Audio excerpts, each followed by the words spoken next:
นี้กลับมาพบกับซ่องเบาดอนเด้อเมื่อนี้สตุกจะมารีวิวคน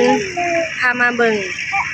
คนสำเร็จของแรงงานลาวที่ไปทำงานอยู่ประเทศไทยเนาะพี่น้องเนาะนี่กสิประมาณนี้เด้อทุกคนอันนี้คือคนสำเร็จของแรงงานลาวที่ไปทำงานอยู่ไทยเนาะพี่น้องเนาะยิ้มหวานดูยิ้มหวานดูยิ้มหวานยิ้มหวานคนหน่อยกันเลยกล่องดีอันนี้คือได้มาจากอันนี้คือนำผักนำแรงได้มาจากประเทศไทย100%เนาะพี่น้องเนาะนี่ครอบครัวของสตุกส่วนมากจะไปทำงานอยู่ประเทศไทยเลยพี่น้องอันนี้ก็คือนำผักนำแรงเนาะพี่น้องเนาะการประหยัดอบออมในสิ่งที่เราได้มากอะคือว่ามันคุ้มค่าเนาะพี่น้องไปทำงานกะไปทำงานแบบ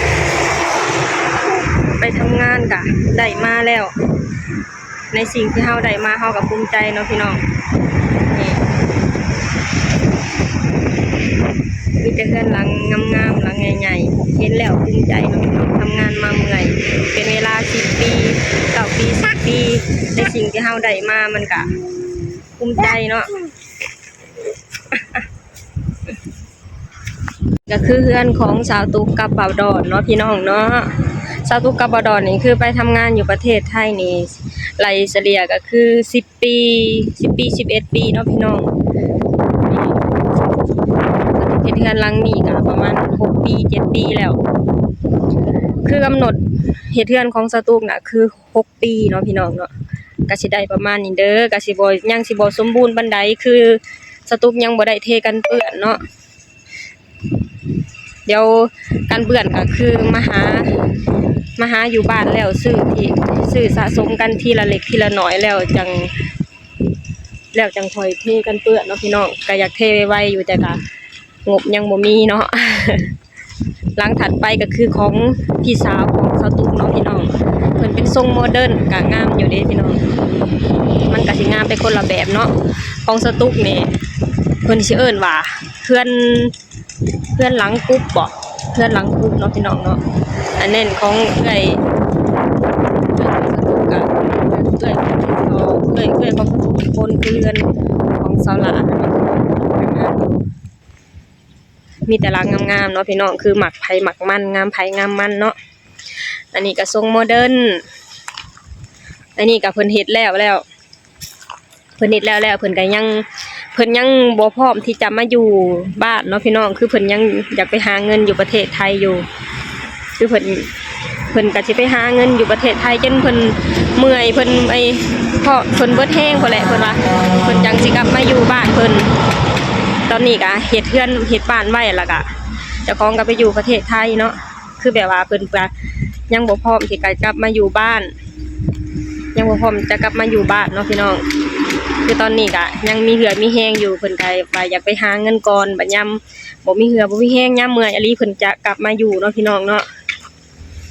อันนี้ก็ของน้องสาวของสตุ๊กอีกคนเด้พี่น้องหลังนี้ก็งามก็โอเคอยู่เพิ่นหาก็เฮ็ดได้ปี2 ปีเนาะพี่น้องเนาะอันนี้ก็เพิ่นก็กำลังเก็บกำลังสร้างเนาะหลังใหญ่อยู่เนาะพี่น้องงามๆอันนี้หาก็ได้ประมาณ50%เนาะพี่น้องนี่ส่วนหลังที่มีแต่เสาน่ะคือของน้องไซหลาเนาะของน้องไซหลาเพิ่นหาก็ไปได้ปี2 ปีนี่ล่ะเพิ่นหาก็เริ่มเพิ่นก็ยังบ่พร้อมที่จะเฮ็ดเนาะเงินก็มีอยู่แต่เพิ่นว่ายังบ่พร้อมที่จะเฮ็ดตอนนี้เพราะว่าเพิ่นยังสิเก็บเงินแต่งงานอยู่เพิ่นยังบ่ได้แต่งงานเนาะพี่น้องเพิ่นว่าแต่งงานแล้วจังสิหาเงินเฮ็ดเพิ่นว่าตอนนี้ก็เก็บเงินไว้ก่อนหลังนั้นก็ของน้องทรายอีกคนพี่น้องของน้องทรายผู้ติดน้องไซหลาเนาะอันนี้ก็เฮ็ดแล้วขึ้นเรียบร้อยแต่ก็ยังบ่พร้อมเนาะคือเรือนครัวเพิ่นก็ยังบ่แล้วแล้วก็เทกันเปื้อนเพิ่นก็ยังบ่แล้วเนาะก็คือ เฮ็ดแล้วแต่ก็ยังบ่พร้อมที่จะมาอยู่เด้อนี่ไอ้ที่แรกเพิ่นเมียเพิ่นว่าเพิ่นสิมาอยู่เมียเพิ่นว่าเพิ่นสิมาอยู่แล้วบัดนี้พอกลับมาอยู่บ้านนั่นเพิ่นว่าอันที่แรกเมียเพิ่นว่าสิมาอยู่แล้วให้ผัวหาเงินผู้เดียวเพิ่นสิมาอยู่บ้านถ้าผัวเนาะพี่น้องแล้วบัดนี้พอกลับมาอยู่จริงๆจังๆแล้วแต่ว่าเพื่อนก็ยังบ่แล้วนะพี่น้องคือยังบ่พร้อมว่าซั่นซะเพิ่นยังบ่พร้อมที่จะกลับมาอยู่เนาะเพราะว่าคิดใส่เงินกะอยู่ทางผัวกะ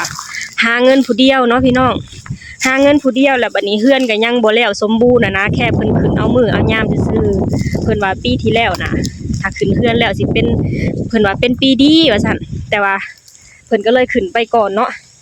แต่ว่ามันก็แล้วแต่ความเชื่อของไผของมันเนาะพี่น้องเพราะว่าปีนี้ก็เพิ่นว่า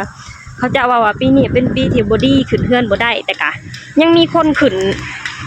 เยอะแยะนะพี่น้องก็คือมันแล้วแต่ความเชื่อไผมันเนาะปีใดก็ดีเบิดหั่นแหละนี่ก็คือเฮือนของน้องทรายเด้อเป็นเฮือนไอ้2ชั้นเฮือนไม้เนาะพี่น้องก็งามไปอีกแบบงามไผงามมันเนาะคนเฒ่าแก่เพิ่นเห็นก็เพิ่นก็สิมักหลังนี้มากกว่าเด้คนนั้นวัยรุ่นก็สิมักเฮือนของสาวตุ๊กกับเบาดอนเนาะพี่น้องแล้วก็รุ่นกลางๆมากก็สิมักของเงินเฮือนของเงินสาวหล่าแล้วก็วัยรุ่นแน่ก็เฮือนของทรงโมเดิร์นเนาะพี่น้อง งามคนละแบบเนาะแล้วก็นี่ที่สำคัญคือตอนนี้คือดินตอนนี้นะพี่น้องเพิ่นกำลังจะสร้างเนาะพี่น้องเนาะคือของเอื้อยคนสวยของเฮานั่นเองคือของเงินเอื้อยกกเอื้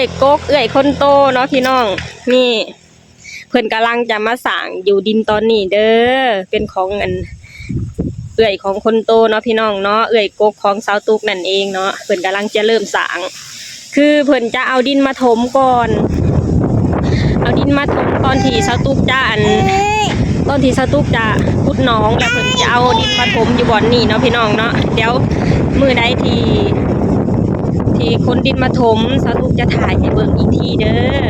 นี่อันนี้คือก่อนที่เอื้อยสาวคนสวยเฮาจะมาเห็นเนาะพี่น้องนี่อันนี้ก็คือการรีวิวผลสำเร็จของแรงงานลาวที่ไปทำงานอยู่ประเทศไทยเนาะพี่น้องก็คือได้ทุกอย่างแต่ย้อนประเทศไทยเนาะอีกอย่างก็มาร่วมมาอีกอย่างก็คือไปคนก็คือโตเขาเองนี่เนาะต้องไปทำงานอยู่ไสก็ต้องมีความประหยัดอดออมเนาะพี่น้องหานำเก็บนำถ้าหากว่าหามาแล้วก็ยัง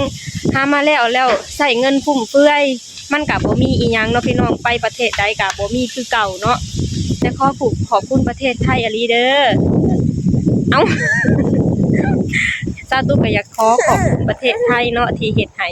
ครอบครัวของซาตุกและคนลาวน่ะได้มื่นตาอ้าปากแล้วก็ได้อนาคตที่ดีก็ย้อนประเทศไทยเนาะพี่น้องมื้อนี้ซาตุกก็จะขอจบคลิปลงเท่านี้กันเด้อฝากให้พี่น้องกดไลค์กดแชร์กดติดตามให้หน่อยเด้อสบายดีสวัสดี